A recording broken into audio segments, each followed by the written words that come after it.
Okay, hello everyone. Happy New Year for people in Asia, and we're here still New Year's Eve here in the US. But thank you for joining us.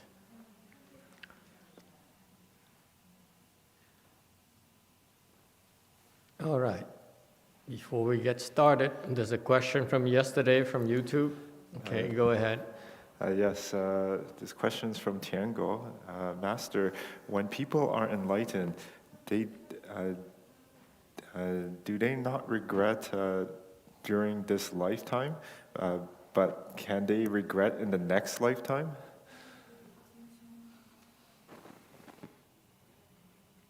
I don't know how to answer that. Well, who cares? It's their problem, not ours. How is that?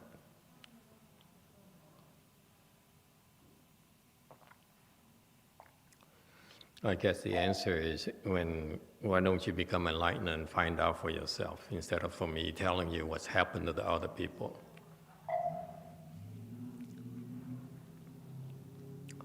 That's it? It's a good question. I don't want to gossip. This belongs to gossiping, which I don't do very well. I usually insult people. I don't gossip.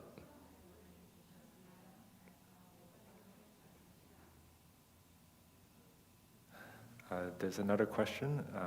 It's from Francis. Master, today... From Francis. Which Francis? This Francis. Oh, it has to be publicized. Yes. Okay, Master, today the cooks in the kitchen were tasting the food. They didn't know. My question is, when the Buddha was alive, he received food offerings. People offered whatever they had or can afford. They could have tasted the food before offering it to him without knowing. Were they creating offenses, and will they go to hell for it? It's a good question. In the past, when the Buddha was in the world, people were making offerings to him. He would go to villages and receive invitations from to go to royal palaces, to feasts set up by villagers and so forth, or private individuals, or rich merchants, or princes and royalties and so forth. Of course, they wouldn't know that they're not supposed to taste the food before while cooking, but how can you as a cook? The cooks are used to tasting it multiple times during the cooking process. Good cooks always do that. Great cooks, great chefs always do that. Whenever I watch a great chef in action, I see them tasting it periodically. So of course they had to taste the food, but they didn't know that it's not proper to taste the food before serving. So did they commit any offenses? Absolutely not. Okay. So they won't go to the hells. Number two, did they accrue blessings? Absolutely. I can't speak for the Buddha, but I can speak for our temple. That people who are not informed and they know better, they would taste the food before serving us. Therefore, the food that's served to us to the Sangha is basically second-hand food, yes, because it has been tasted already.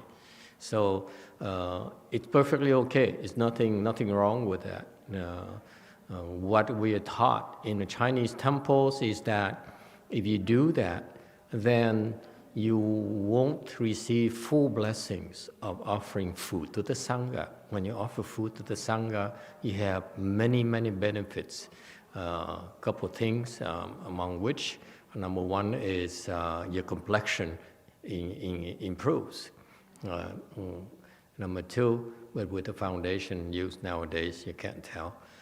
But number two is that your health improves as well. So the Chinese temples, they know that.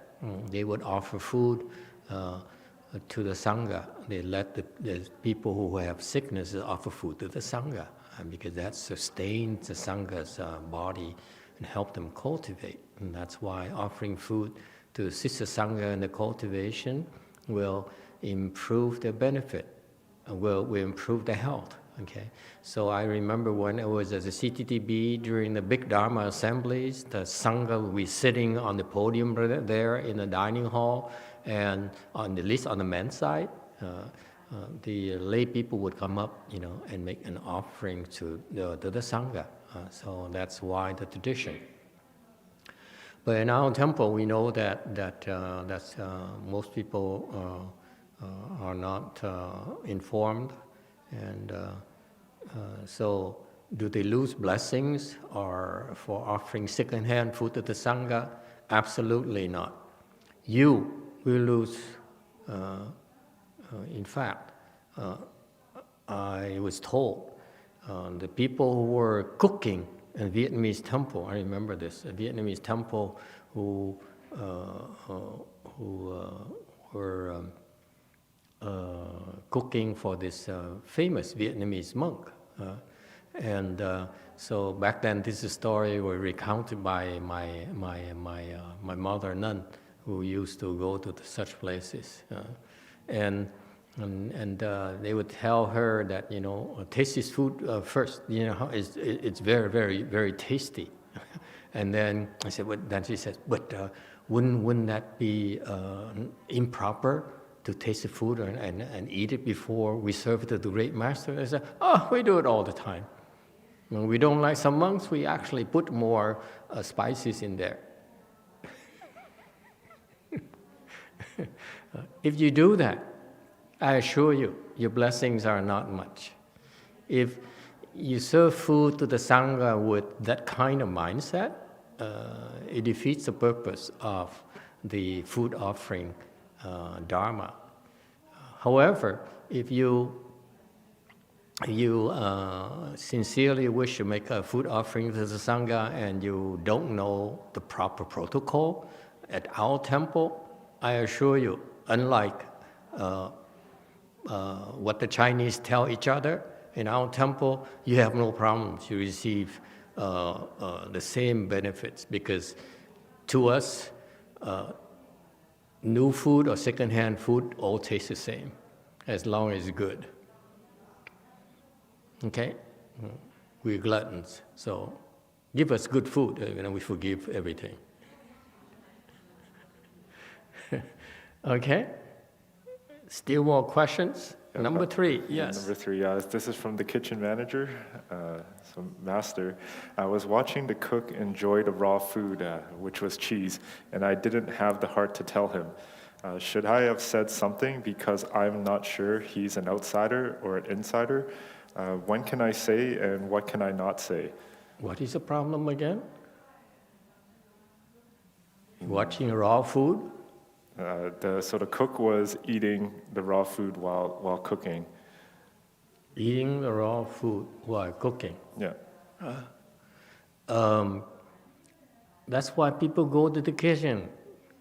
I go to the kitchen and grab a few things here and there. Oops, I was not supposed to tell you that. Because let's face it, food is best eaten when it's right there, first just freshly cooked before even it's put on the plate. It's so much better, I feel.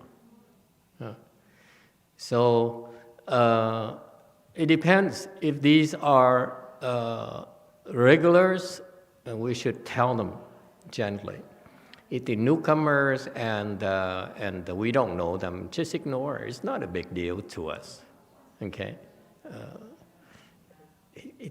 I think from what I learned from the Chinese temples, they make such a big fuss out of it because they still, so attached to marks.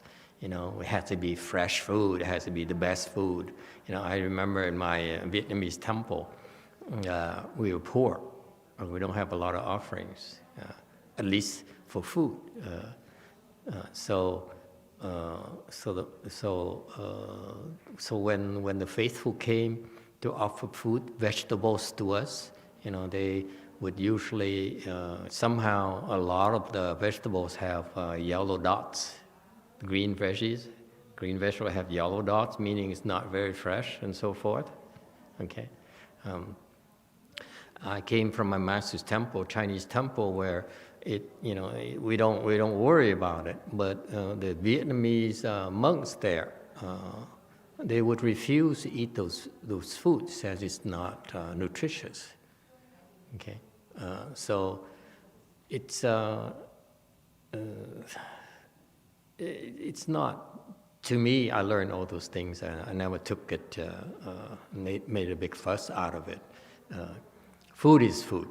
I don't even care that much about nutrition.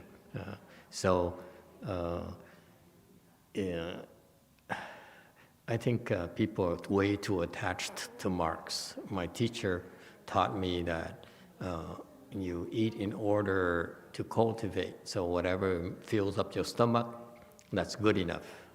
In fact, he practiced Chan like you're supposed to. Everyone, please, remember, we still have a ChanQi here. Huh? So there's a saying, you use Chan Samadhi for food. So why do you need food? Really, food to me is a social thing. It's a fun thing that we can enjoy together,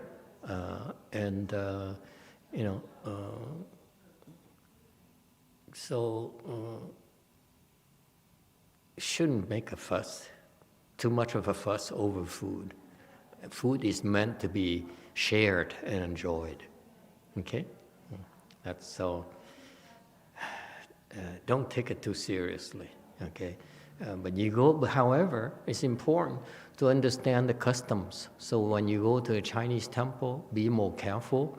Be careful to avoid tasting and so forth. There's a certain procedure, and that's why in Chinese temples, I sent my fourth stage. At the time, she was third stage Arhat over to help him. I said, I know you so close. You hurt already, okay? And I don't know how to help you. And so I tell you what, go over to Long Beach Monastery and help them cook. That's what, we Chinese people are supposed to do. So I sent her over there, and I look at her and said, no, I don't want you in the kitchen. The kitchen manager said, no, you can't touch my food. And so I kept on sending her back and back, and eventually they allow her to only touch a fruit or something. So we very lax, actually, because we really don't mind, okay? But in a real Chinese temple, like my master's temple, they're very strict. They control everything. And I don't feel it's necessary. I'm more interested in creating an environment where people come and be themselves.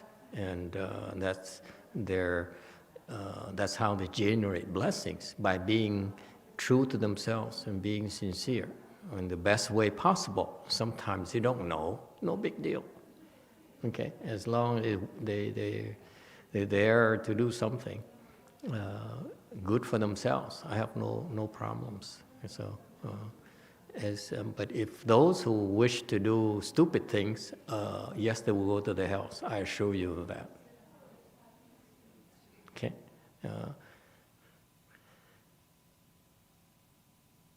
All right. Any other questions? Yes. Oh, wait a minute. That's the first time in 20 years. Go ahead. Question Kimchi from Nun. YouTube from yesterday. Yes. I read the Medicine Master Sutra, and in the book, I read the 10,000 Buddha repentance is very good. Mm-hmm. So how can I practice the repentance? Do you have a Korean version in Korea for that, the 10,000 Buddhist repentance? Very simple. I think Master Xian, Master Z would teach you. You know how to do that, Z? I take it back. We teach Z how to teach you. How is that when it comes? Master Z has a visa and everything is, and the airplane ticket. one-way airplane ticket. So, so he's coming in about a week. Huh? So he'll be. It's a very good repentance. I'm very glad to hear that. Master Xu highly recommended, and throughout the years, the last 15 years, some people bowed to it and they got responses. Yeah. Master Xu says even my Chinese people in the Master Xuan Hua's temple told me that a lot of people get good responses. Okay, yeah, so yes, there's a proper way to do that. Okay, it's excellent practice. I highly recommend it. All right. Anything else? Okay. Well, we were scheduled to continue playing the tape from Master Xuan Hua's ChanQi talk, but I thought it's the end of the year, so maybe we reminisce a little bit and then, timing cannot be more perfect.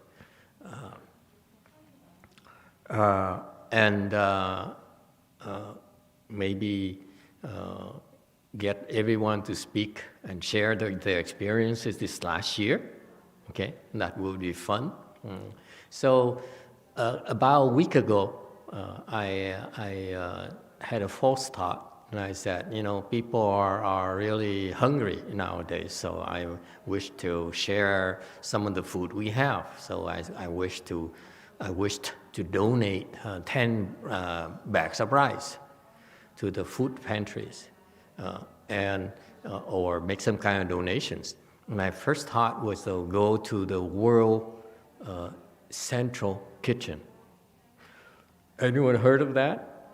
It's by Andre Jose, something like that. Very famous chef, and he has been doing a lot of charity work, cooking for homeless people and cooking free meals all over the world. Okay, so I'm very impressed with this guy, and I saw how really sincere and humble he was. He wasn't trying to draw attention to himself, to draw business to his restaurant. He has plenty of business anyway. He's too famous. He's an alumni of El Bulli. Anyone heard El Bulli in Spain? It's like the avant-garde kitchens. They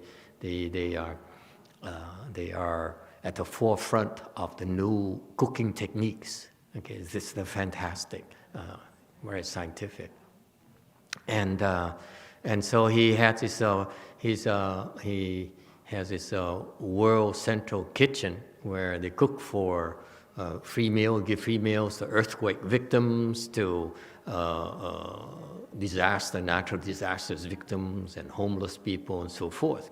And so I thought of maybe giving it to him, and then I didn't know where to go, so I looked it up online and saw his organization is all over the world. It has about 50 full-time people. Okay, most of them are here in the U.S., but there are some who are full-time employees abroad as well, in Haiti and so forth. And it tells you how busy they are in Haiti. Okay, and so I said, no, that's not my style. I'm the small guy. I'm struggling. We're struggling. I've been struggling all my entire life. Even this past year has been a struggle for us as well, all of us.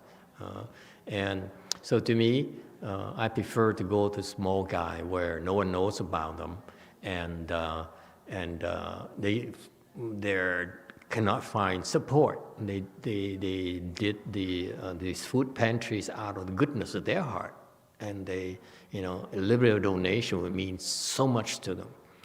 So finally, I heard this morning Billy managed, Billy managed to deliver 10 bags of rice finally. Huh? We found a place.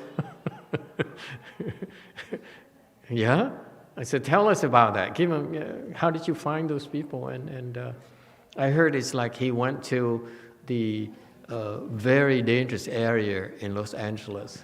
It was our temple's tremendous talents, ideas that all our staff and everyone's here help out the downtown. I'm sorry, what did we donate? We donate those rice, cereals, clothing. What? Wait a minute. And cans of food. Did I spend that much money? That's a lot of things we did today. Hey. Yeah, we brought with Now we're really poor. with Master Xuan Hua.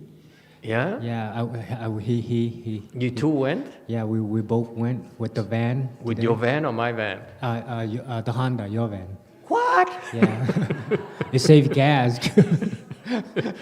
He said it saved My saved van gas. is a $500 deductible. What are you Yeah, talking about? Yeah, because we lately No we comprehensive we try to insurance. donate a lot of our temples to the downtown community, so we try to save everything's up here a little bit. Yeah. So eventually they loved it. They go, oh, we needed the rice so bad, it helps a lot. Really? The guys who comes and receive our donation, and they were saying something about all the rice and the cereals and all this stuff helps a lot. Yeah, but thank you, Master. Was the van okay? Yeah, I guess so. We came back safely. Yeah. Okay. Good job. Thank you, Master. Thank you all for your support and your contribution. Thank you very much. That's what matters. I remember I was very poor, very hungry myself, and at the times, a little bit of food, a little bit of help, a little bit of nice words really meant a lot. So, thank you. Sometimes too. I know how I felt when I was struggled those years.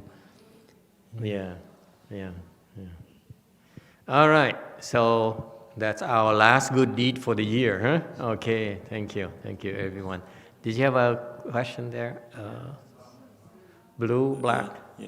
something? So, Master, we brought the rice at our donation there. In the downtown LA, the first time I see a lot of homeless people there. A lot of homeless people in there. downtown Yeah, LA? 10, yeah, there are 10, Oh, 10, yeah, 10, yeah, like the whole area. I was shocked. Oh, yeah. I see. You guys are so brave. I'm So, scared of those areas. Yeah. So, Seriously. And Billy said the church we donated to the San Baptist Church. So they said he said we will cook the rice for the homeless people there. So I hope. Is that a Vietnamese connection that you will have, or is it different? No. Or is it Connection. from Daniel's connection?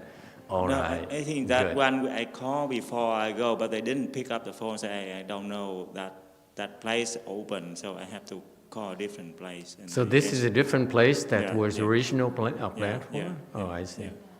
Yeah, some of the places are so well known that they are not they more picky. Like Jose's Andres, they don't take rice; they take $500 or $100 donations. It's much more convenient for them. Yes, YouTube has a question. Thank you. Good job. I'm very happy. It's been in the back of my mind, you know.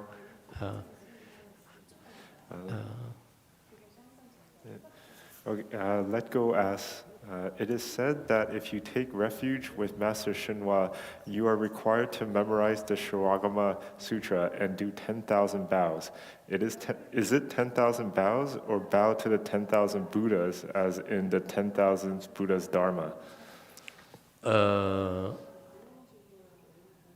When you take refuge with him, supposedly you're supposed to bow 10,000 times to the Buddhas. So Buddhas are your choice. It doesn't matter. All right? So you can bow the 10,000 Buddhas' repentance or to any Buddha that you wish. Okay? You don't need to memorize the Shurangama mantra. Okay? Back then, the monks were not supposed to be fully ordained until they memorize the Shurangama mantra. Nowadays, it's not many people memorize it anymore, but we highly recommend it, although it's not necessary.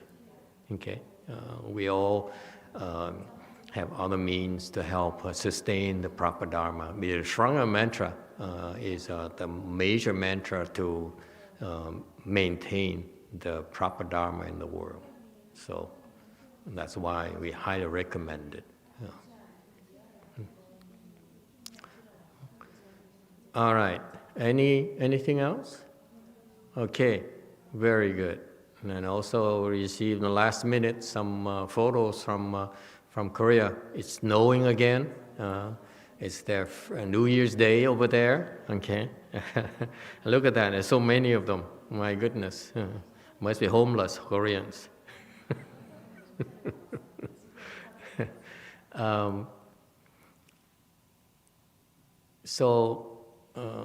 Maybe we should spend time talking about, maybe we could share stories about this year's stories, the past year's stories, because it's a lot of things happens. In particular, the one thing comes to mind is pandemic. Okay, like we got engaged. I got engaged in the pandemic with a Wuhan person, Wuhan, last December, and he was 73 and had many illnesses, and so the daughter called us and contacted us, and we fixed the problem for him, so he recovered. Okay, we was the first time that we actually help people. I actually help a person with the COVID-19 issues, and from there on, we help more and more people. And even in our temple, I think some of us got infected, and some of my sangha got infected, and they fixed themselves. Okay, and now towards the end of this of the year, I began to allow my own disciples to take care of the COVID-19 issues.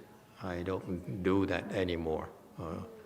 Okay, so this COVID thing here threw the monkey wrench into a lot of things we did.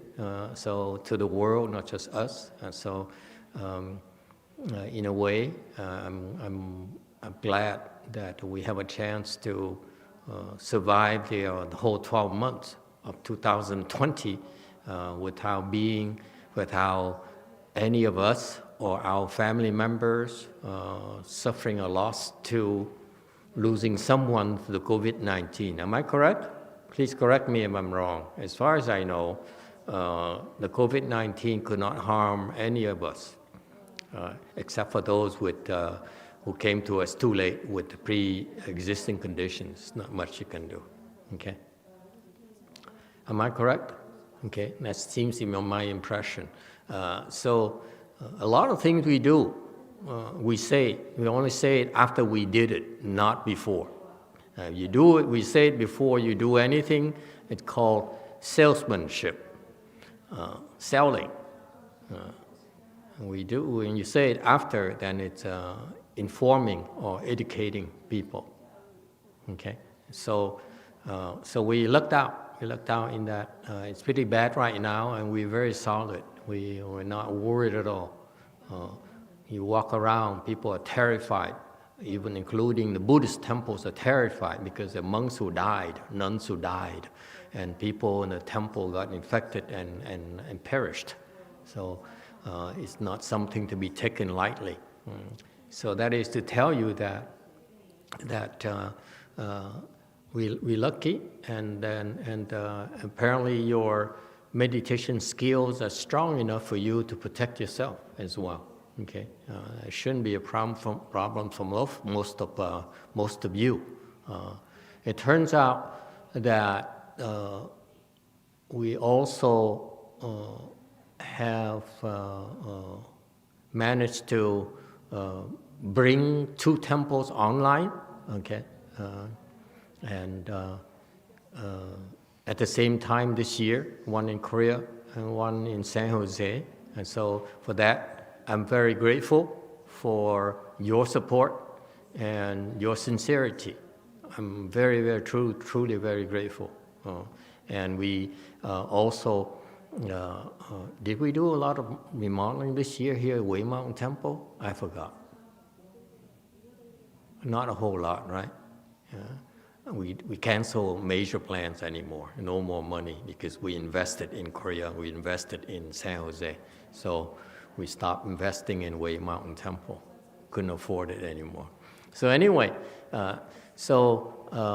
what makes me very happy is that, we went to those places because of the support from local people. So, as I keep on telling people, I don't have any dreams of grandeur where I want to be famous or big and have a lot of followers, and that doesn't interest me at all. But we will respond to sincere requests to propagate the Dharma. So we went a long way, actually, from Lu Mountain Temple to Wei Mountain Temple. In the last 3 years, the Wei Mountain Temple has been a lot of learning experiences for us. Okay, so I want to share with you that my pride in having a small group of people who are very solid, very, very sincere, and are practicing hard. At those way places. So thank you, and keep up the good work.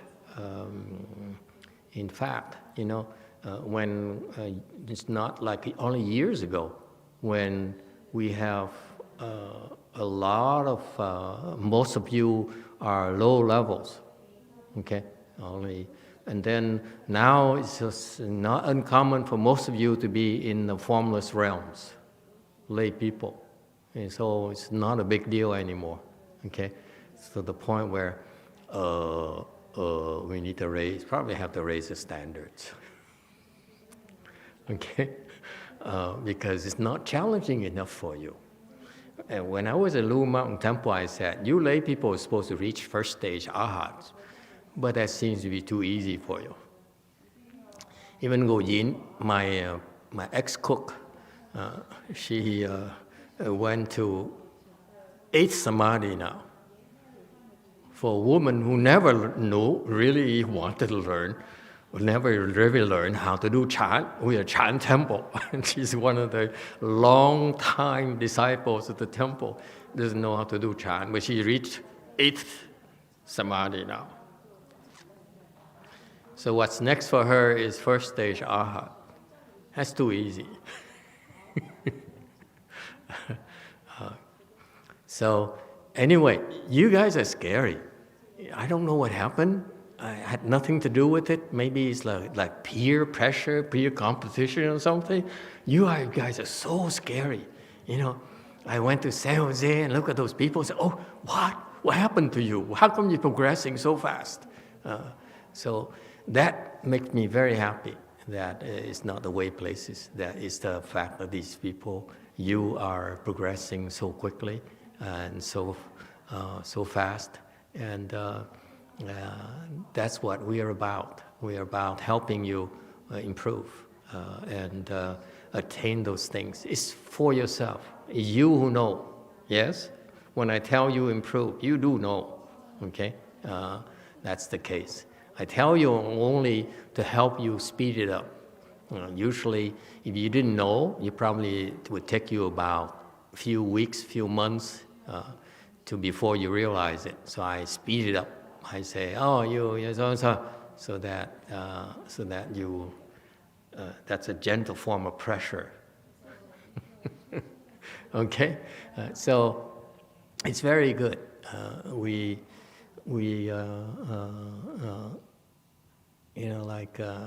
The past 12 months, we have 2 more Arhats, no, actually 4 more Arhats, okay, which is incredible, and of course more people at high levels as well. So keep up the good work, because when you improve like that, you will gain the benefits of your hard work, and then the people around you will also benefit from your presence, whether it's your companies, whether it's your household, or whether it's your county, city, and so forth. Okay, so it's our very quiet way of contributing to society, to the community. Okay, so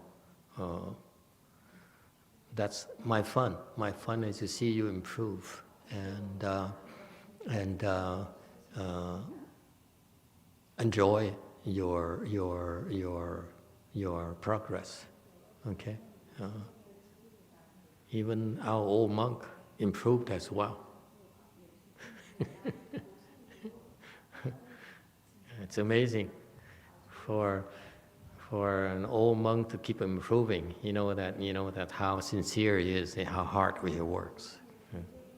So anyway, so I don't know anything. Anyone else has anything else they'd like to add? Something that they noticed? YouTube, yes. Let Go asks, were the 4 Arhats all monastics? No. That's what's impressive about it. Even lay people, finally.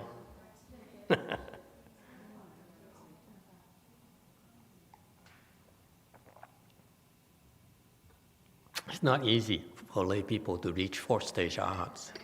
Very difficult. Because the left form people, I put the pressure on them, a lot more on them. Because that's our goals, is that's the meaning of the program.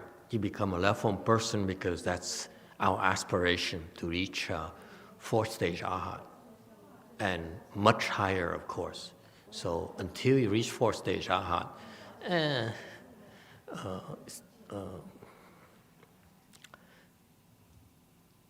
it's not much that you can be taught. But after that, there's much more fun for you. Okay, but for lay people, it's very, very difficult because you have a lot more challenges. Excuse me, from your family, from your work, and so forth. All right, anything else?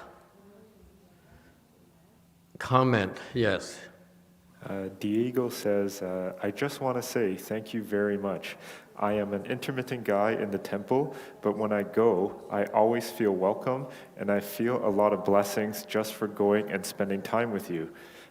This year, I've been stretching my legs in order to get to full lotus position, and one day, and hopefully next ChanQi, I'll be able to go and do my best with you. Thank you very much.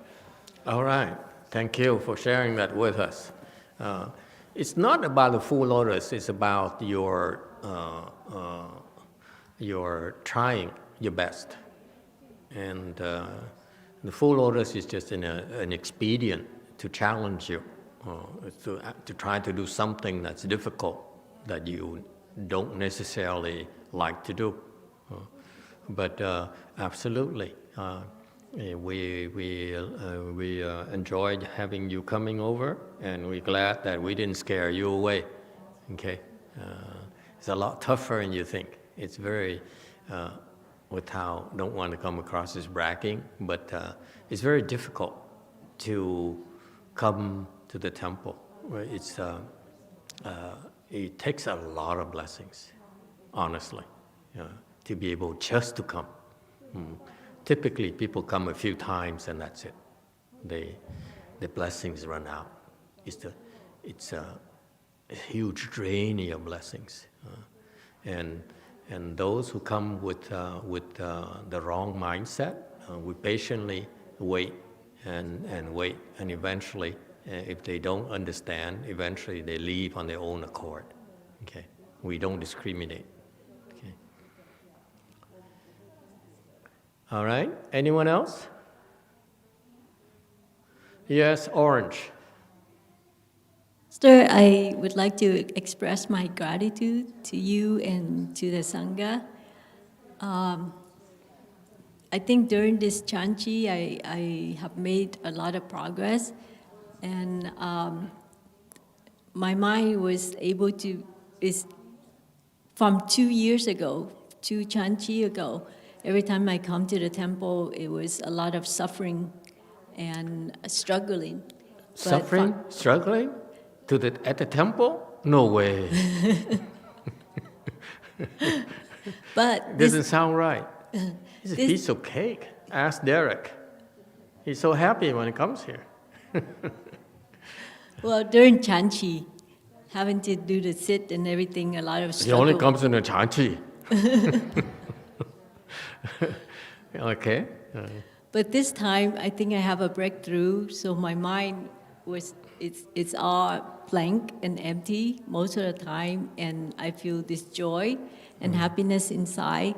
And then today, I started to have this deep silence. And It's called year-end holy night. I don't know. It just feels like I'm at the bottom of the ocean and everything is just still and silence the whole Yes. day. Yes. Yeah. Yeah, and that's the thing. People who don't go through this process, it's so cool, isn't it? It's so difficult to explain to people that you go through these trying processes, then you know why a lot of people, so many of us have done it before, and now it's your turn. That's all, and it's so cool. It cannot be described. And that's why you say, wow, all these hardships and the challenges and the suffering and the hard work actually were well worth it. Yes? Yeah. You cannot buy this. Doesn't matter how much money you have. You cannot buy this kind of experience. Yeah. It's so cool. And it gets better. Let me assure you, it gets better and better and better every year. Well, I'm grateful that you gave us the last push that we didn't suffer enough and we need to do more. Yeah, absolutely. Otherwise, I would not have experienced this. Yeah, the Yeah. Chinese, my master, put it a very, very, very simple thing. The ChanQi is Gu Gong, is a practice of suffering. If you're not suffering enough, then you're not working hard enough. But if you work hard enough, it's incredible, it's indescribable, the experience you go through. Okay? And only you know. And the people who've done it before, then take a look at you and say, I know what you're talking about. I went through that myself. Okay? So it's kind of cool, because you have this group of people, small group of people who at different levels. So it's so wonderful. Back then, 3 years ago, in the other small temple, we are bunched up together. Okay, so now it's like you have this, a broader range. Okay, so it's great. We hope that you after this pandemic thing here, more and more people can come and take advantage of it. Okay. Yeah, I hope so too. Not only that, I'm able to sit overnight now too. Wow. For the last Sit at sleeping. least 7 weeks, 7 days. Wow, that's impressive. I look at those of you who've been working hard. It doesn't look like you're working hard, but I saw some of you, like some of them fasted for 18 days, more than 18 days, and it's again, I stress, it's under supervision. We keep an eye on you. It's not a casual thing for us at all. So we keep check on you, keep tabs on you to make sure you're okay. So don't do this at home, please. It's not safe. It's a very difficult form, a very specialized form of fasting practice. And I see how how serene, how peaceful you become, and how quickly you improved. Okay. Thank you, Master. Thank you for sharing with us. Any questions or comments? Yes, Jewel Mountain.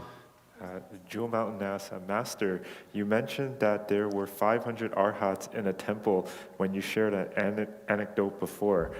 Even during the Dharma Ending Age, like modern times now, do you think it can happen soon? 500 Arhats in the Dharma Ending Age? Yeah. In the same temple? Yes, 500 Arhats in a temple. Why not? It's perfectly possible. It's such a low level. Why is it a big deal?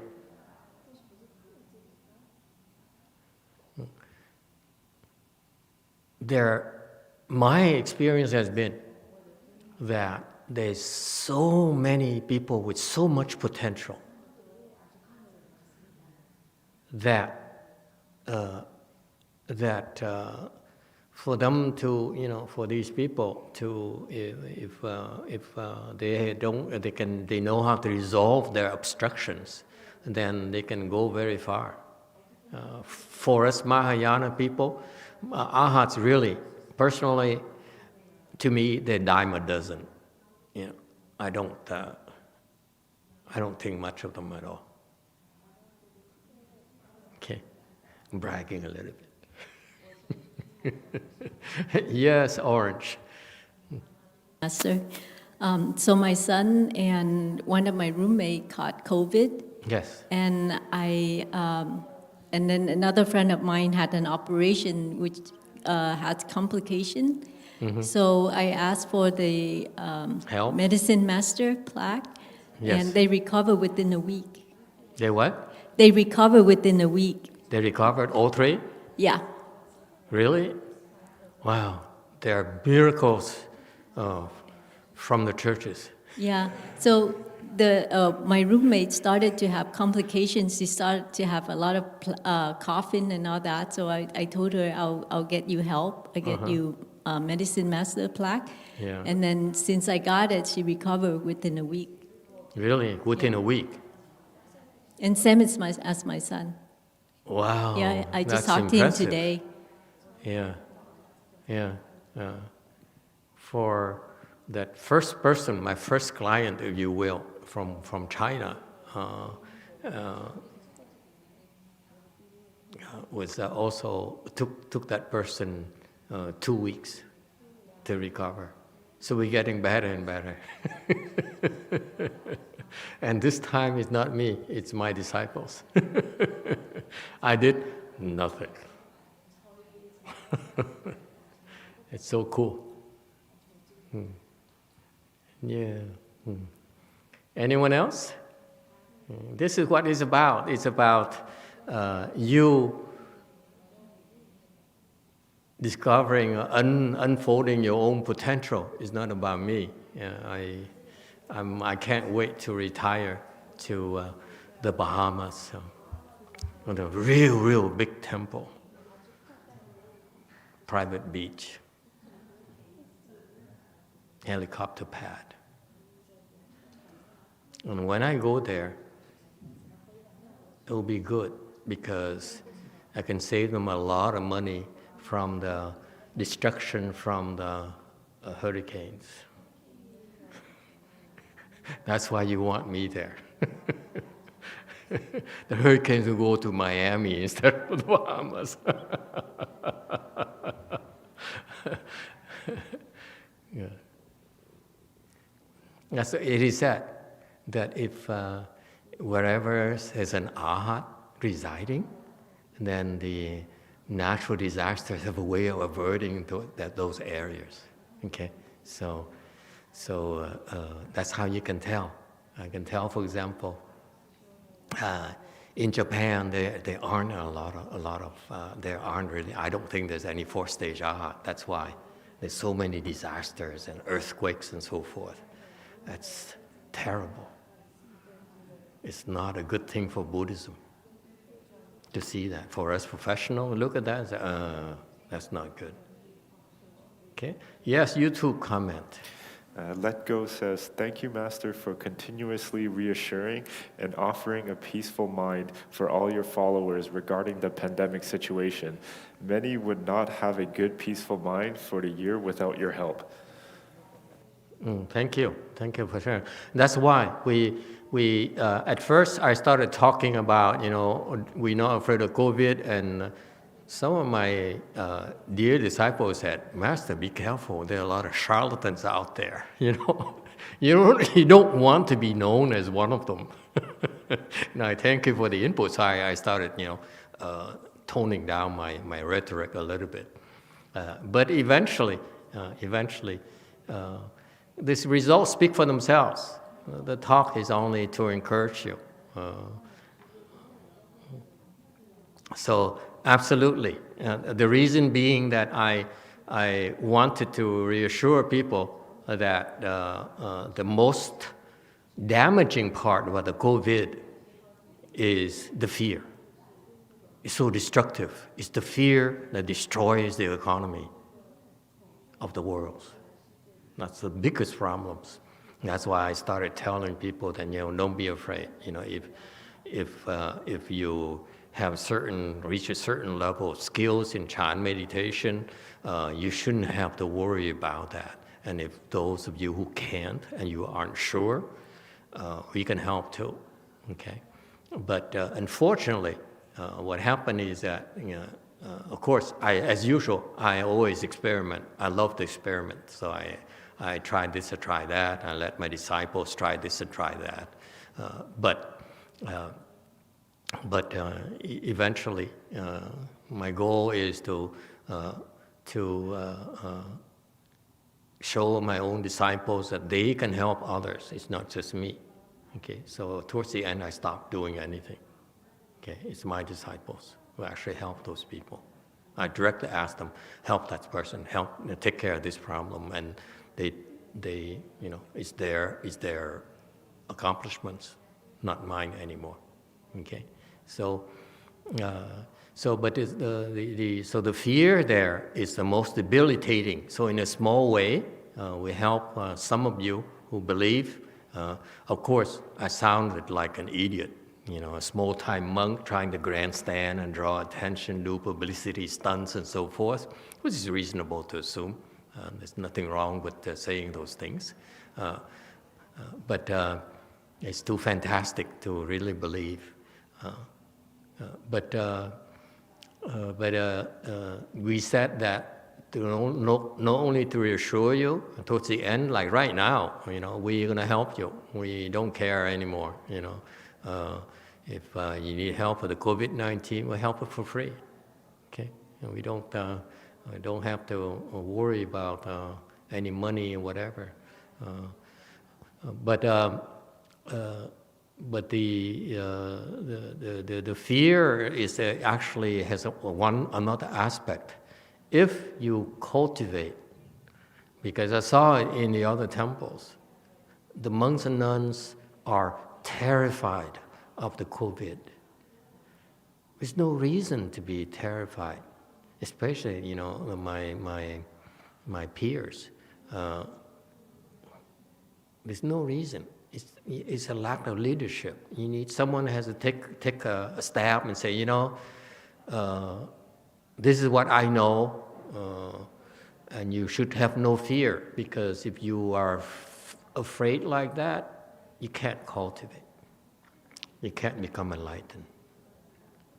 That's why. All right. Anyone else? Anything else? Cordelia says, Emitofuo, thank you, Master, and all venerables for all that you do. You're welcome. Thank you. All right. It's our... anyone? Yes. Green, go ahead. I just wanted to thank you, Master. During this last year with the COVID, of course, everyone's really scared, and your reassurance has really helped. At my company, it's strange. A lot of companies are going out of business, people losing their jobs. My company's going gangbusters. It's kind of strange. Your company is prospering? Yeah, we just recently hired 13 people in the 13 last people. month or Wow. Engineers or monks? two. Technicians, engineers, and Wow, that's great. It's strange. It's your new company, right? You it's- just join them like... Yeah, they were relatively small. They're starting to expand from small to mid-range. Wow, But I that's just nice. recently got like 3 major contracts in the last month or so. I mean, and my problem now is I'm too busy and just trying to keep up with the workload. But I can feel that from the last year, from the meditation, that my concentration levels increased so that I can deal with it as it comes. But it's kind of a race of more work and then trying to keep up with it. Yeah, actually, it's cool that he mentioned that. First of all, for the company to grow like that during this time here, that's incredible. That's very unusual. Some good things are happening there. Okay, so I heard that your company is like small like that for a long, long time. Yes, and then they hired you, and you were worried about that. You were looking when you were unhappy with your last jobs, and so you went over there with trepidation. I don't know, I'm so comfortable over there. Why do you have to leave? Why don't I tell my wife I'm going to get laid off, or we're going to have problems, stuff like that. So I'm glad it worked out for you, and somehow you managed to convince them that they should do more to grow, right? So apparently they listen. So it's nice, and that's what we're about. Okay, it's not about kung fu, not about those things. Those things are secondary. Okay, it's about we pride ourselves, and let me stress this for you. We pride ourselves in contributing, giving our best, and contributing more to the communities, to our companies, to our family, and so forth. Okay? In an honest and humble way. Okay? And that makes me happy. It makes me happy to see that you are becoming contributors in your companies, and you see growth. Because what happened is that, I'm coming to you, Blue. What happened is that, so maintain that thought. So what happened is that, this is what happens in our world. We rise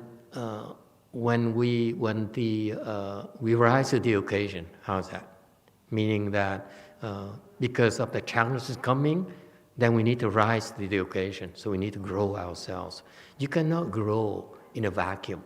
You cannot improve in a vacuum. Okay, I know that, for example, my disciples, my left home disciples, my lay disciples here at Wei Mountain Temple and our branch temples, they grow, they improve quickly. It's because, and then I noticed they improved so quickly, and then at the same time, they came to me and they said, yeah, I know you told me improve, but why am I so much busier than before? Because you have so much work, you need to grow so that you can handle more work. Okay, that's how it works in our environment. Yes, Blue. Thank you, Master. I've also had a similar experience this year during COVID. It went from 0 to 150 miles per hour in terms of work. Mm-hmm. I started working for a small company that is easily 6 times, if not 10 times in growth over 6 months. Wow. And working 6 and 7 days a week since June, nonstop. That's fantastic. It's nice. Yeah. I heard you really brought a bunch of, made a lot of important changes because growth needs a base, needs the infrastructure. Like a city, before a city grows, you need to build highways and train stations and gas stations and so forth. Okay? So, but people don't realize is that it takes a lot of infrastructure. It takes a lot of vision. Not only infrastructure, also the vision to go in the right directions. So that's fantastic. But that kind of growth is just so explosive. You should be proud of yourself, and I'm sure they appreciate that. Well, and Master, I want to say thank you so much for your patience with me since I started coming to temple at Lu Mountain Temple 6 or 7 years ago. It's been a long journey for me to sit full lotus. I still don't sit very long, but I can now. And it's exactly that foundation that I've built over a long time. Yeah. That with your guidance that has allowed me to help other people. So thank you. Yeah, you're welcome. Thank you for sticking with us. It's not easy. As I said, it's very easy. It's not easy to be able to hang on. We have the Weiyang training, I'm afraid, is very, very demanding. And it's because I'm lazy. I don't have my master's patience why he would, do it. Our temple is way too small. But for those of you who can survive, it's very commendable. So kudos to you, all of you. I know our environment is so demanding, and how can we put it in a way that's not too offensive? We go through periodic purging, so that we can make room for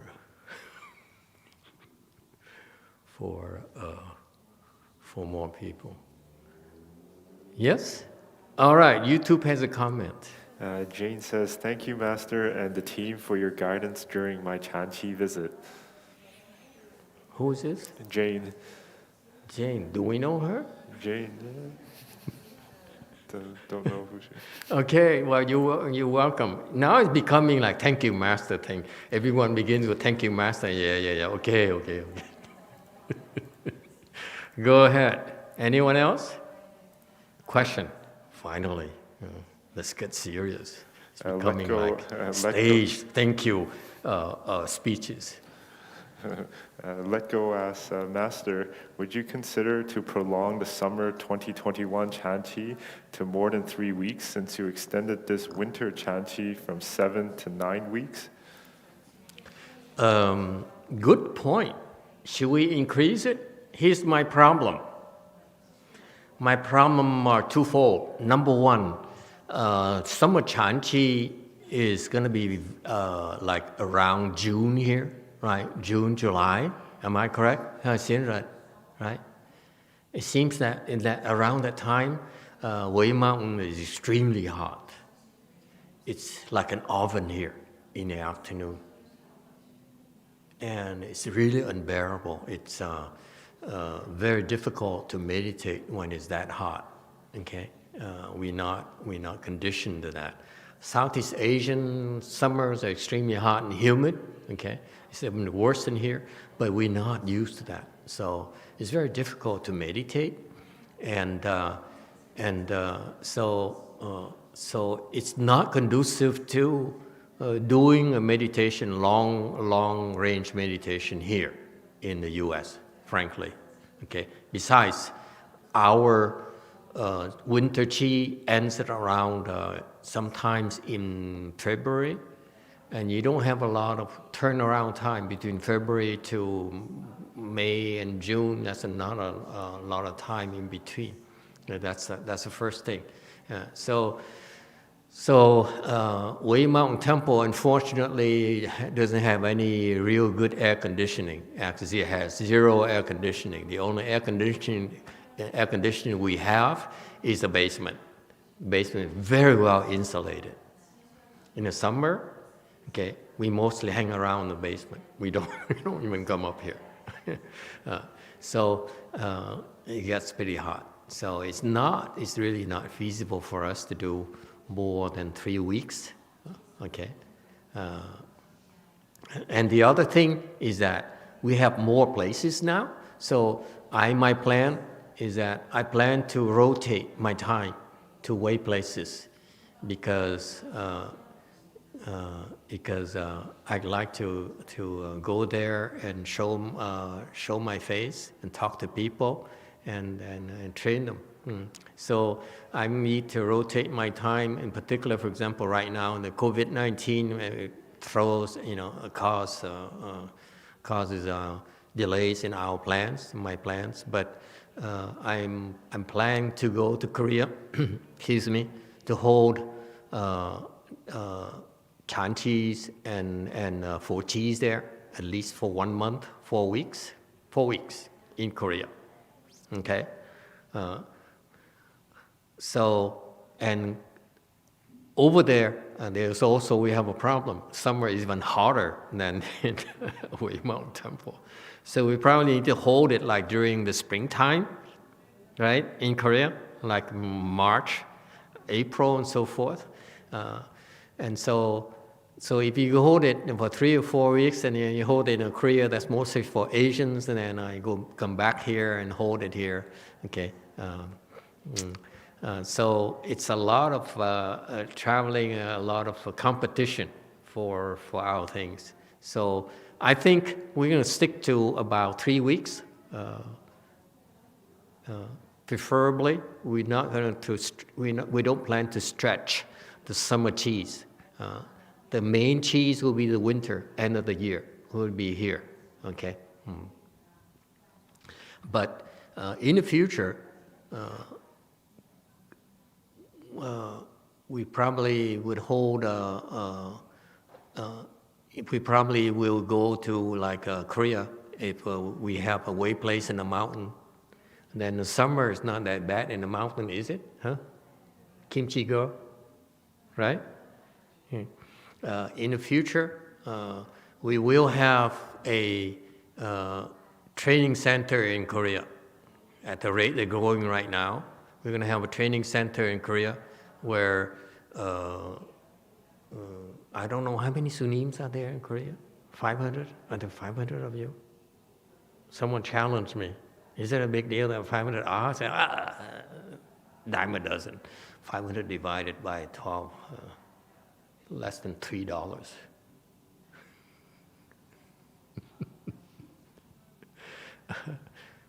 Okay, so if we have a way place where it is where you can meditate in a summer, that's what we plan to do. Is that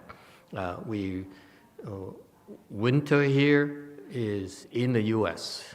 Okay, and the summer we probably can find another place. Then we can do longer, but not until we find something where people can meditate long term, like cooler areas, mountains, stuff like that.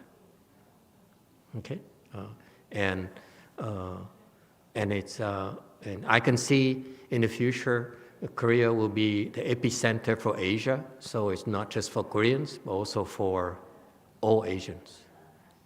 Okay, they can come and receive our Wei-Yang style of training. That's my hope. Okay. All right. YouTube has a question. Let Go asks, Master, is it harder or not good to meditate with extreme heat? In other words, if one meditates with extreme heat, do they make less progress, or is it a good thing if one can meditate with heat? Absolutely. You meditate in high heat. Actually, it's just the other extreme of cold weather. So actually, it can be done, but I'm lazy. I don't want to go where it sweats too much. If I sweat too much, unless I meditate, I cannot speak to you that much. Okay? If I can meditate, I have time to meditate, then I won't talk to you. How is that? So that's why it's better for you to go. It's easier for you to avoid extremely hot places.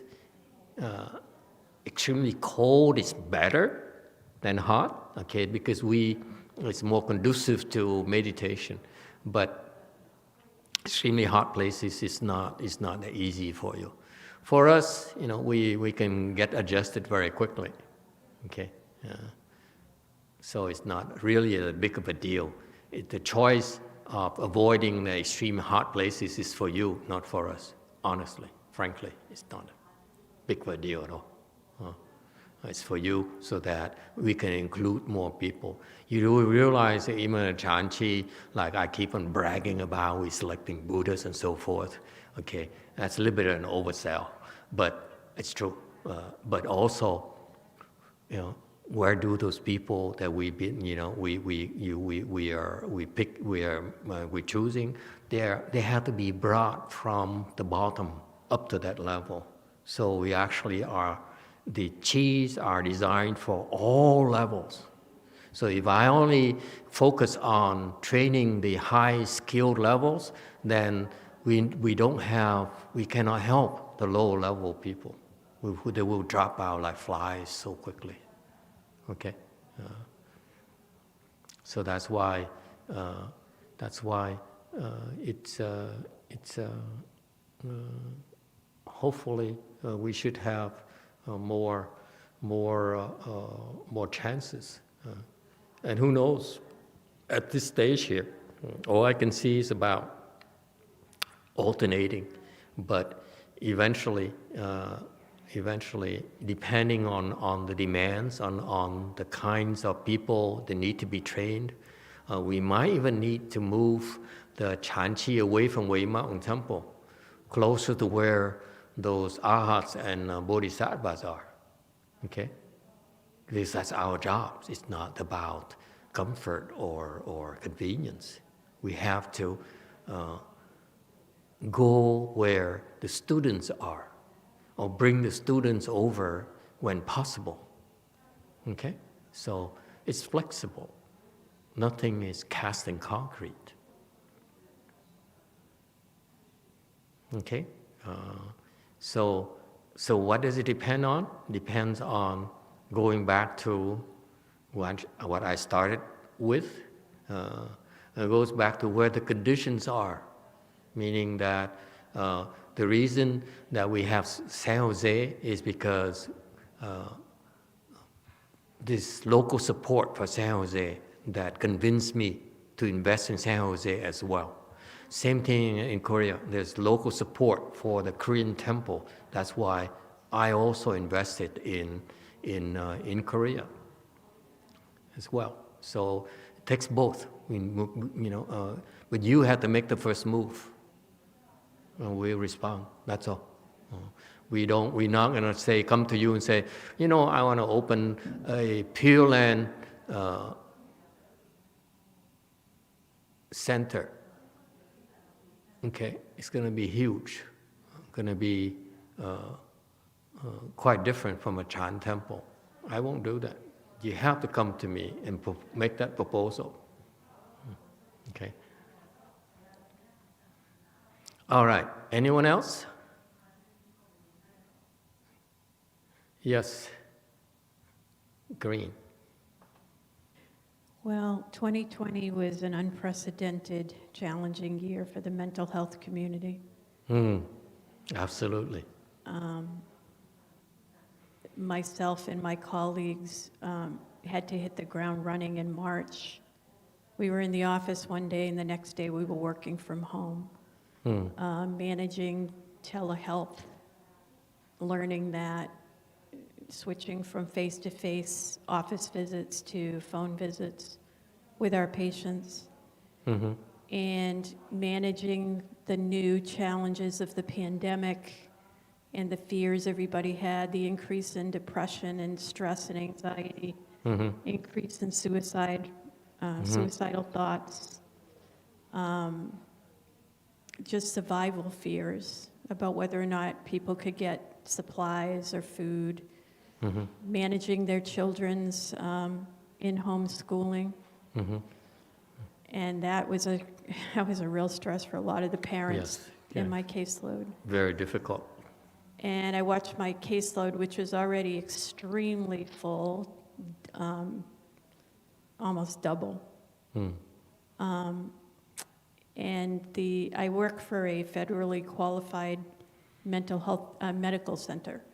And our department was pulling the weight for the whole medical center because their numbers dropped and our numbers were increasing. And so the more we did, the more we were expected to do. Yes. And so as the year progressed, around the summertime, I started to feel really discouraged, disillusioned with the work, exhausted, burned out. All my colleagues and I were getting to that same place. Right. And nobody was really addressing. Yeah, the unspoken warrior, the unknown warrior, because what you're doing, excuse me for interrupting, what you're doing is maybe not be as visible, your contribution may not be as visible and measurable as, let's say, the medical people, the hospital staff and essential workers, but your work is no less essential, because what they're doing over there in the hospitals is to take care of the physical health. What you're doing is taking care of the mental health. And actually, this depression and bipolar and manic depression and so forth, those things are the real bigger pandemic that the world is oblivious to right now. That it will only get worse. There's no two ways about it. It got worse everywhere, not just San Diego, but it's like all over the world. Okay. Yes, I'm sorry. Continue. Yeah, that's excellent point. And I think what I'm starting to see is that there's a real need for that part of life to be addressed more and more, that the mental health aspects are influenced so heavily, people's response to whether they can heal and get well with this virus, and how the fear has become a contagion in families and among friends and neighbors, that they just it spreads and spreads, the fear spreads and spreads, and how that really isn't even being talked about. It's being downplayed as not being as important as the physical aspects of the problem. Right. Yeah. Just like you're saying, Master. People choose to ignore it out of ignorance. Yes. It's funny, because they said, if I'm sick, I go to see a doctor, they fix it for me. I don't have to worry because I have insurance. I only have to pay the deductible. But they find out when you go into the mental health issues, those deductibles become bigger, and then you get to the limit of you max out your allowances, and that's when it becomes impossible for you to cope with. Okay, and it's only because the ordinary people neglect the mental health issues. The mental health. So what you're doing is very important, that without your contribution, they would be a lot worse off, a lot more suicides and stuff like that. It's very commonplace nowadays. Japan has one of the highest suicide rates in Asia. Guess which country is next? South Korea. We don't know about North Korea, and Kim Jong-un I have a lot of respect for him. Please don't harm me. Don't hurt me. But South Korea, amazingly, has very high suicide rates for young people as well. So much pressure in society, okay? And people are not equipped to handle this, not at all. And even here, closer to Wei Mountain Temple, it doesn't even spare the rich, I have rich friends who have in a huge mess. I don't know how to tell them. It's so messy to address it. It's so scary, and the world's going crazy, and our outgoing president is bipolar. I don't know how you guys elected him. Hey,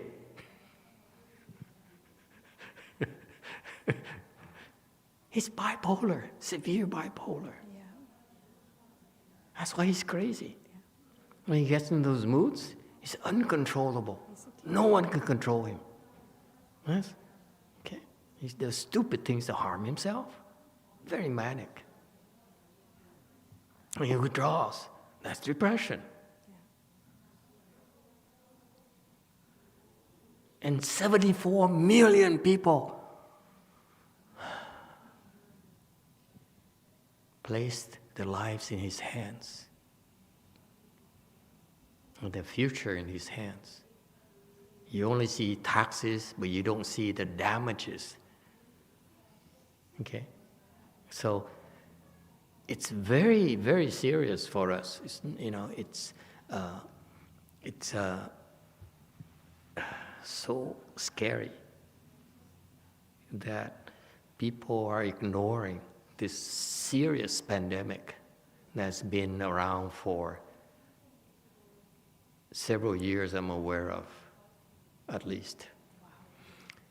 Yes, continue, please. So, as this year is, as this year has gone on, our administration is scrambling to try to retain our clinical staff who are dropping, leaving. Even you professionals can't handle it. We've lost 4 psychologists in the past few months, and they're not hiring anybody else. We're just taking their patients and adding them into our caseloads. So every now and then, the administration of our medical center will throw out some ideas about how we should be managing our stress levels and our burnout. But they don't have, I was just talking to Jim about this today, they don't have any practical information for us. It's always like, well, you need to take care of yourself and manage your stress. Yeah, talk. But Yeah. they don't have Talk is cheap. any suggestions on how we're supposed to recover. And I've been so grateful to have my Chan practice Yes, so I can recover. I feel like it's my secret weapon. yes. And remaining in gratitude that I've had a job when other people have not had a Yes. job has kept me going as well. Yes, I'm grateful too that I have rights to share with people, poor people. But that's the thing. Thank you. The good point there. The point that I like to point out she made is very important. That she improved herself this year as well, and that's how she's able to handle more work, and that's a pattern. You should realize that the only way for you to cope with increasing workload is to improve. It's not talk. You have to improve yourself, and you have to take care of your mental health. The Chan meditation is taking care of both your mental and physical health at the same time. You cannot have a good physical health without mental health. Okay, and what people don't realize is meditation is actually first taking care of your mental health. Then, when your mental health improves, your physical health improves. That's what happens. So once people who are experiencing this who said that they experience this emptiness, this peacefulness, and so forth, that means that their health, the physical health, also improved tremendously as well. They find out. Okay, it's real. So they themselves know. So that's why. And that's the only way for you to find out. You have to do it yourself. If people would talk about it, basically is what Master Xuan Hua says, verbal Chan, 口头 Chan. Okay, you practice Chan with your mouth instead of with your legs. with your body. You just practice with your mouth. You talk about Chan, that's all you do, okay? And if you do that, you will not know, you will not reap the real benefits of Chan. That's a shame. Yeah? I chose to not kiss up to you, and I chose to, because there are plenty of monks and nuns who are doing that, okay? Who teach you how to, who are very adept at teaching Kou Chan, the practicing Chan with your mouth. Okay, very few people know how to teach you how to practice Chan the traditional way, let alone the Wei Yang style of training is even more rigorous than most Chan schools, most Chan practices. Okay. All right, but thank you for sharing with us. Yes, Orange, quickly. We need to end at soon, right? Don't we? Because we need to get back to the real program. Master, I also discovered that about 15 days into the fasting, my body already went into hibernation state, so it's not consuming anymore. It just stopped working, and then there's a channel of energy start to form, and my physical body is weak, but then inside I have a lot of energy. Mm-hmm. So I felt that channel of energy is actually nourishing my body right now. Yeah, and you walk so much better than normal. No, I noticed I those walk things. really slowly. Yeah. I look at people, the way people walk, I say, oh, wow, that's very good. All right, YouTube question. Let Go asks, as we are moving to a new year, do you envision to have a 100 days ChanQi at some point? Yes, in the future, yes, absolutely. We organize it once a year at least, somewhere. That's how I see it. Maybe once a year at Wei Mountain Temple, yeah. Our base is America, okay, United States, okay. This is where we are, and this is where the core of our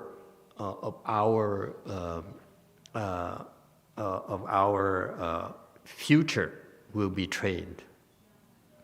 Okay. The reason I say that is because my Chinese master, had to come to the U.S. That's my clue, meaning that the people here, white, black, yellow, undeterminate, okay, brown, whatever, okay, those are the people here, and that's what we call Americans. They're not necessarily white, they're not necessarily yellow, okay, they're just Americans, okay, and they are the one who has tremendous potential. That's the clues to me. That's why I take our base very seriously, okay. Our job is to train the next generation. Okay, so we need to go where the talent is, where the support to help us train the next generation. And we found one here at Wei Mountain Temple. We found one at Lu Mountain Temple, and they grew the Wei Mountain Temple and so forth. So this is our base. But in the future, there will be other bases as well. I'm only talking about Chan. There's also, in the future, I don't know how we're going to do it. I might have to split myself in two. And I have to teach you Pure Land as well, okay? Practice Pure Land as well, which is quite different.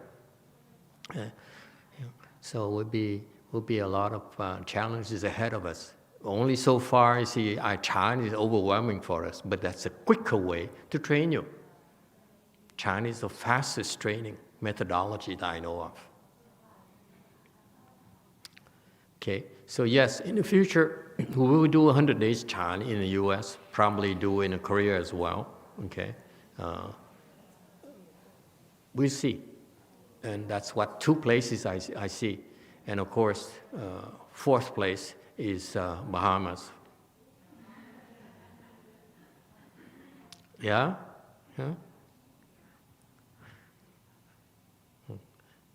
all year round. We can do it all year round. And third place, we don't know yet. Yes, question, YouTube. Qun Kao asks, any New Year wish or predictions for 2021? Invest in real estate in California. Rosemead will be appreciated. It's crazy. Rosemead is so expensive. I'm really bitter about it.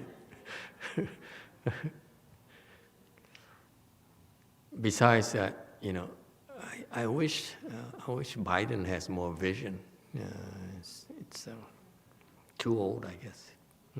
Kamala Harris, too much of a saleswoman. I don't like her, seriously.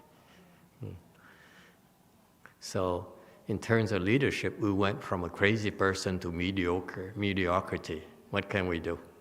It affects our future, folks. It really affects our future.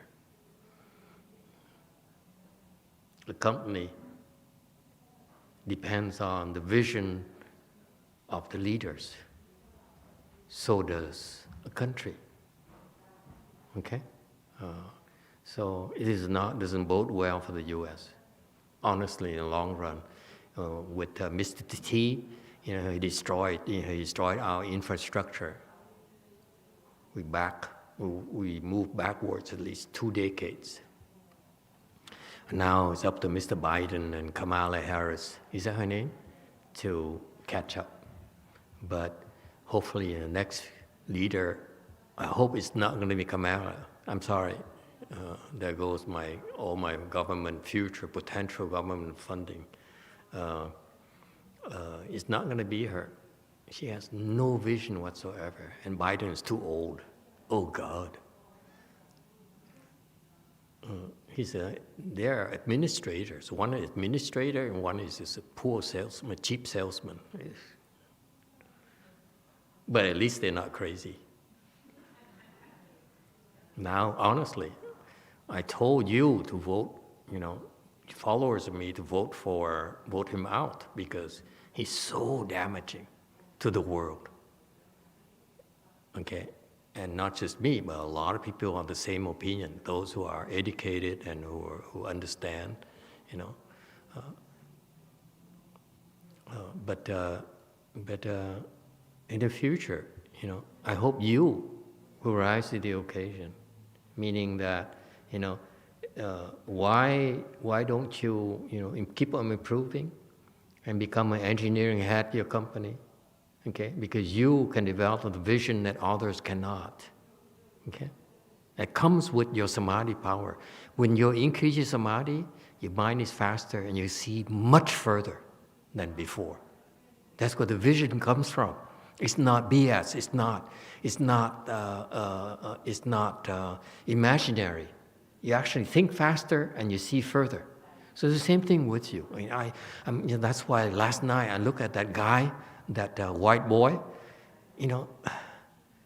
he has the kindness in the heart I really, really like. He's clumsy like hell. It's too much, but I like his heart. He's so kind, and if he keeps improving, I hope he becomes a leader, out there, where you can influence, be a great influence, great leader for society. Okay? Don't think I favor monks and nuns. Dharma doesn't. But we need to create competent people, train competent people to be visionary leaders out there. Okay? That's my hope.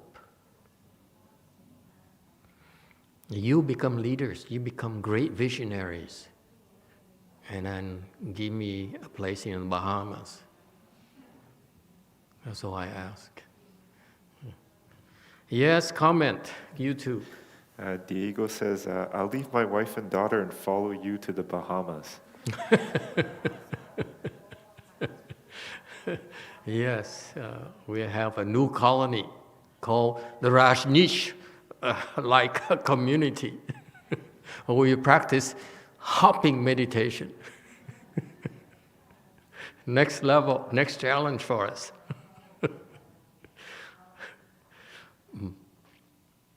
It's so much fun, guys. I mean, it's not talk. When you improve, you feel happier, don't you? That's what across the board. We all feel so much happier than before. That's what it's about. And that joy right there rubs off you when you go home. Wherever you go, it rubs off people.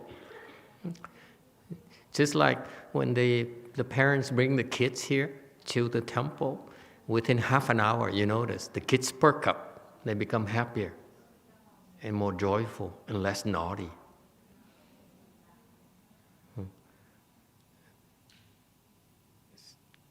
That's from the joy in all of you, the kindness in all of you. Yes, YouTube comment.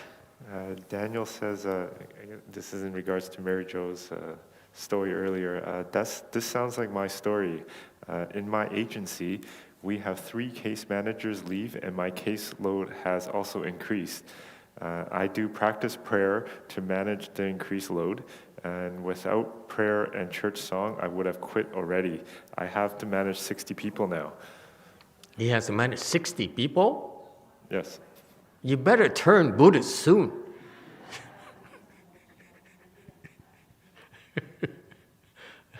Wow, impressive. Who would think he would manage 60 people? I thought it's only reserved for Buddhists. Wow, that's impressive, Daniel. Keep up the good work, okay? It's the goodness in your heart rubs off your people. That's so important to me. We're very low key, and the good feeling, and you keep coming because you feel better and you feel healthier and so forth, and that's how we all contribute in our small ways. We will give back in our small ways. That's all. But my hope is that I don't care who you are, Chinese, Vietnamese, or whatever, Japanese, or white boys and white girls and so forth. I hope you become visionaries and lead your industries and contribute.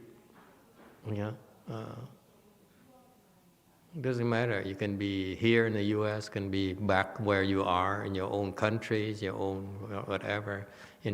It's we don't discriminate. But the point here is that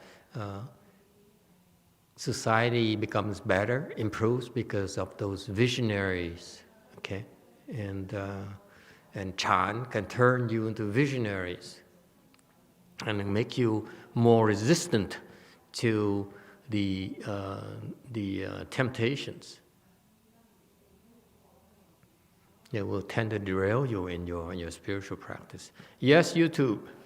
Okay, last few minutes, and we have to go back to our regularly scheduled programs. Yes? Okay, quickly, 2 more minutes. And there's 2 more questions. So Let Go asks, are you planning a base for Medicine Buddha Dharma also, Master? Absolutely. We've been very lucky in that the Chinese Medicine Buddha Master, Medicine Master Buddha is actually disappearing because it's doesn't show any results. You can BS all you want in rebirth and Chan so forth. You can talk Chan. So, oh, don't you feel better? Huh? Let's go hug a tree. Let's smile. That's all mental imaginations. They play tricks with you. But the Medicine Master is that, you have cancer and you have depression and you have all those things. How are you gonna, your body is dying. So the Buddhist Medicine Master thing is really very, very effective. We're very, very lucky so far that Medicine Master Buddha supports the Dharma. So absolutely.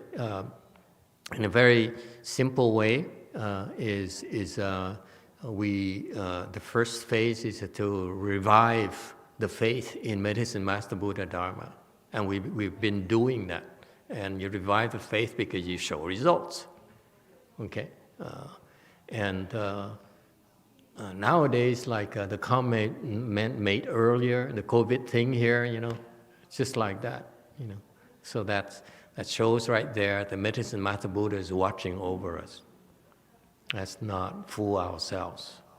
You call the Medicine Master Buddha because he's actually behind it. Okay, we simply are the agents. We don't really have the power. I don't think so. Okay, so yes, absolutely.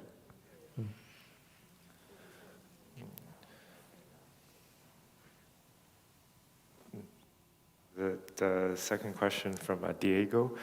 Master, is anything wrong with me because I want to go to a farm and live out of the nature, working the ground and having a quiet life, loving from the nature? Nothing wrong with that. I think a lot of people, I would love to go back to nature and live in nature, okay, as well. But my job forces me to be here. If I go back to nature, how am I going to train you people who have to work in the city to make a living to support your family? Actually, you have more needs out here than in the cities where life is more stressful, more challenging, and therefore more opportunities for growth for you. So that's why our job is to go to the cities, and that's my thrust, is to go open branch temples in the big cities and the cities to help you, to train people. But eventually we're going to have those places where we are closer to nature and where people can go there, and there's a new class of people, different class of people, where actually they will go there and they will live a peaceful life, whether it's lay people or left home people, and they would have different sets of skills, okay, as well. So it's normal. I think it's nice to go back to nature. Actually, a lot of young people are doing that as well. Maybe they're disillusioned by the cities, and the city is so cold, so ruthless, so